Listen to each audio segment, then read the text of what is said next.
जरा इन्हां आशिकां नूं तां देखिए भी कित्थे कित्थे होए आ। लो जी, सब तो पहले मैं मिर्जे की कबर ते गया। मिर्जे की कबर ते गया भी मिर्जा होया भी कि एवं शायरां ने लिख दिता, नहीं मिर्जा उदों सीगा। 3 कबरां हुण तां मिर्जे का मज़ार बन गया। 900 पीर का वालका सीगा, उदों नहीं सीगा। जंड हजे भी खड़ा। मैं कहा भी मिर्जा हो। फिर मैं हीर की कबर ते गया, तुसीं भी देखी होगी फैसलाबाद वाले रोड ते। उस तो बाद फिर मैं दुल्ले भट्टी के घर तक पहुंचा भी ये क्यों लड़िया सीगा। जो साडे उस्ताद कहते सीगे भी मेरू पोस्ती 500 डोडे पी गया, तो मुंडे अजकल दे कहते सीगे भी झूठ बोलदे आ बंदा कि जिन सीगा। हुण तां जनाब सैंसी दौर आ गया। दुल्ले भट्टी का 8 फुट 3 इंच कद सीगा, एडे एडे जवान पैदा होंदे सी। जो साडे उस्तादां ने कहना दुल्ला भट्टी ते मुंडे भी मुछां नूं वट देंदे सी। फिर मैं सस्सी की कबर ते 2 बारी बलोचिस्तान च गया। आशिक एवं नहीं हुंदा, आशिक की बड़ी शान है, बड़ी शान है आशिक की। लो जी, मैं देखिया आ एक आशिक दे घर दा नहीं मैनूं पता लगा जिन्हें सारी नस्ल बिगाड़ दी। बिल्लो दे घर दा नहीं मैनूं पता, जे तुहानूं पता तो मैनूं दस दिओ, मैं ओहदा भी घर देखिया। देखो, सच नूं छड्ड के झूठ वाल नूं असीं तुर पए। एक मैंने बंदा कहता यार पिछले दौर च ही आशिक होंदे सी, अज कोई आशिक नहीं। मैं कहा चुप कर जा, चुप कर जा। अज तो आशिकां दे बाजार भरे पे, अन्ने होए फिरदे आशिक। कहता इन्हां दी शायरी, मैं कहा ये आशिक झूठ बोलदे, असीं नहीं इन्हां दी शायरी करदे। क्यों कहता झूठ क्यों बोलते आ। मैं कहा आशिक पहले अखा मारते रहते आ, जदों ओहदी शोहरत हुंदी आ अगला टिप्पल टू नूं हथ पाउंदा, आशिक जदे मुकर जाता। उदों कहंदे यार मेरी तां भैण आ रही। असीं उन्हां आशिकां दी सिफत सुना करदे आ जदों यार नाल अख लड़ गई, फिर आशिक पिछे नहीं सी मुड़दा। पानी च डुब डुब के मर गया आशिक, थाला च सड़ सड़ के मर गया आशिक। यार दा पल्ला नहीं छड्डिया, यार दा पल्ला नहीं छड्डिया। इश्क कमाउणा ते ऐसा ही कमाओ। एक मेरी थोड़ी जी गल है, जे सुन लवो जरा। हजरत गुलाम फरीद साहब ने इश्क मजाजी लिखिया, सीआरपी दे दोड़े आ उन्हां दे लिखे। उन्होंने को पूछन लगा कि हजरत इश्क लिखी जाने, कदे अखां नाल भी वेखिया इश्क? ये एवं किताबां कालियां कर करके सिटी जानी है। उन्हें क्या अल्लाह दे बंदिया मैं अखां नाल इश्क नहीं देखिया, इश्क दा धुआं निकलदा देखिया तां इश्क लिखिया। फिर उस बंदे ने मेरे वर्गा बेइल्म सीगा पूछन लगा कि हजरत किस जगह तो धुआं निकलदा देखिया? उन्हें क्या किसी पिंड दे विच मेरे मरीद रहिंदे सीगे राग तां समझदे आ, कई कहंदे इन्हां दी बोली दा नहीं पता लगदा। या ठेकेदार ठेके ते जमीन लैके बौणी, सरकार कहता वो सीगी। मैं उन्होंने मिलने वास्ते गया, उस पिंड की जमीन छड्ड गया, जानी वसा लिया ते चीटिया च जा बड़े। क्यों? उस जमीन का उन्होंने वारा ना खांदा होगा तो उत्थे चले गए। सरकार ने कहा हजरत गुलाम फरीद ने कि मैं जाके देखन लगा ते ढक्के खोले पे, राखां दा काम यही होंदा, जान लगे फिर छत्तां भी ला के लै गए।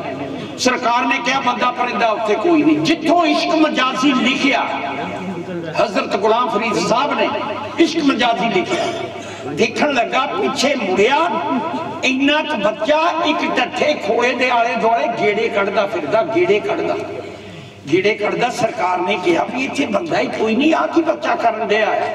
वो कहंदा बेटा तू इत्थे की करदा? कहंदा हजरत मेरा यार रहिंदा सी इस जगह ते, मैं अपने यार दी जगह दा तवाफ करदा। सरकार ने कहा बेटा ते जे मैं तेन तेरा यार मिला देवां? उन्हें कहा जी मेरा यार मिला दो, मैं सरकार नूं जन्नत दा टिकट दूंगा। ये आशिक दी शान है, आशिक दी शान है। उन्हें कहा जा तेरा यार मिलाउने आ। सरकार ने कहा कि मैं सोचिया जां किसी बच्चे दा दोस्त आ, जां भी किसी लड़की का भी दोस्त होगा। सरकार उस बच्चे नूं लैके तुर पे, आजा बेटा तेरा यार मिलावा। चंद कदम उन्हें क्या, जब मैं गया अगले पासे एक बंदा मिलिया, मैं कहा यार इत्थे जेड़े बंदे सी कित्थे चले गए? वो कहता जी इस पिंड की जमीन छड्ड के तो फलाने पिंड चले गए। सरकार चले गया। जदों मरीदा ने वेख्या, क्योंकि पीर की बड़ी शान होंदी आ, उन्होंने मंजा बिस्तरा कर दिता, तकिया सराहना लाता।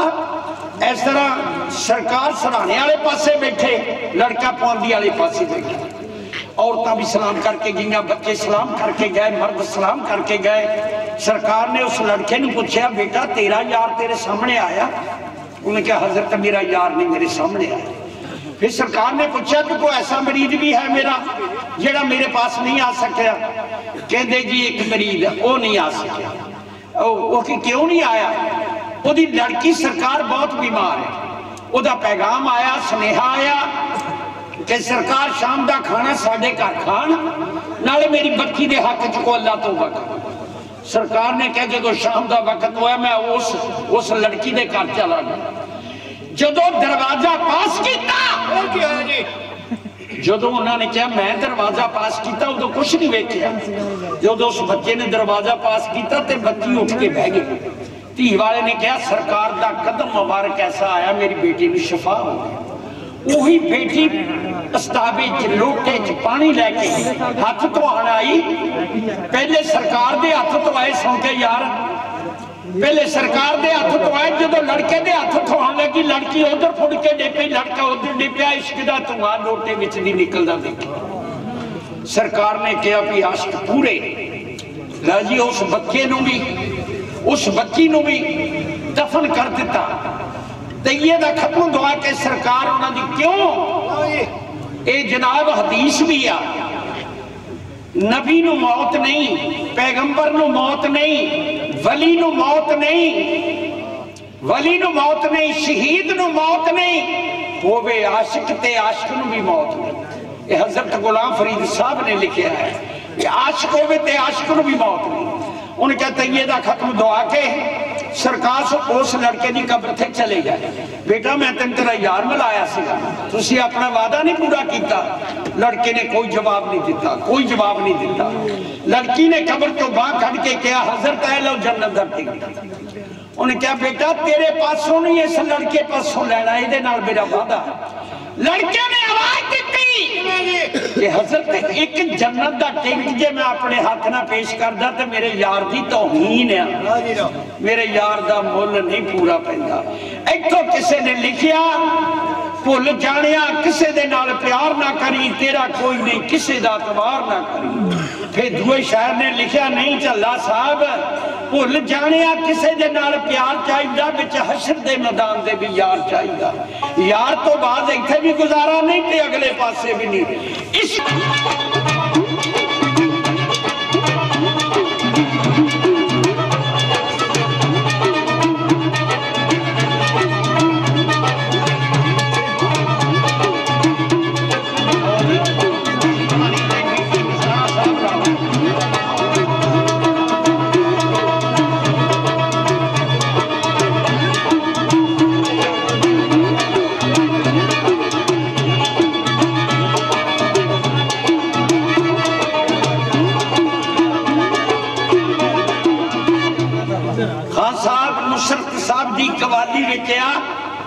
जिमें मनदा यार नूं मनाना पैंदा है, चुगा यार पिछे अपना लटाउना पैंदा। यार राजी हो गया तो रब भी राजी हो जाता। ये यार ना राजी हो गए तो रब भी नहीं राजी होंदा। भला किस तरह दसिया?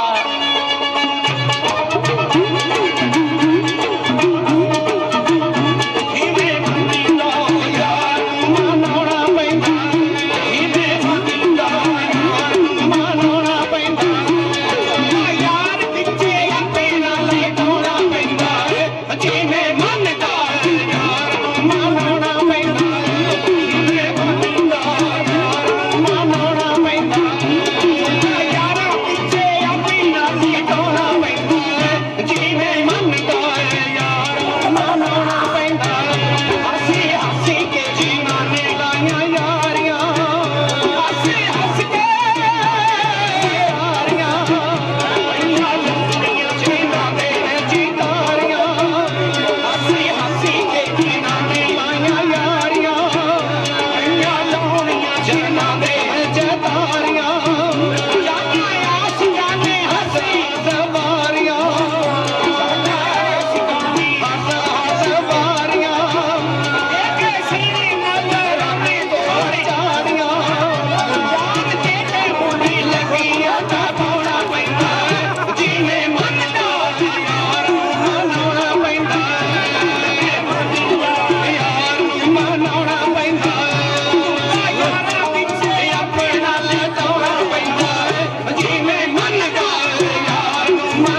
जिन्ना